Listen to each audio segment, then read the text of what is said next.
નદી વહે છે એનું નામ રેલ નદી છે।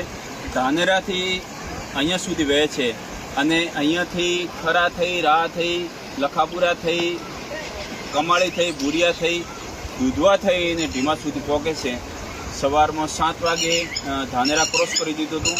અત્યારે આ હું ઊભો છું તે અરંટવા ગામ છે। અહીંયા આ નદી આવ્યાને 1 કલાક જેવો સમય થયો છે। હજી પણ ધાનેરા સુધી એવું ને એવું પાણી આવે છે।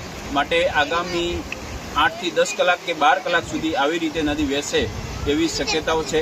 જે વચ્ચે ગામડા આવે છે ખેડૂતોને અને પશુપાલકોને નમ્ર વિનંતી કે નીચાણવાળા ભાગમાં તમારું કંઈ જાનમાલનું કંઈ નુકસાન થાય એવું હોય તો એને ઉપર ખસેડી લેવા માટે વિનંતી છે।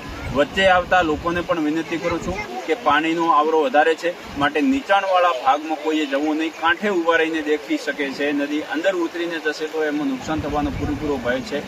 આ પાણી આવવાથી ખેડૂતોને હાલના તબક્કે કોઈ નુકસાન નથી, કારણ કે ઉનાળુ પાક લઈ લીધો છે, ચોમાસું પાક હજી વાવ્યો નથી અને આ પાણીના લીધે, કાંપના લીધે ખેતી સમૃદ્ધ થાય છે, જળ સમૃદ્ધ થાય છે અને એનાથી ભૂગર્ભ જળ ઊંચા આવે છે।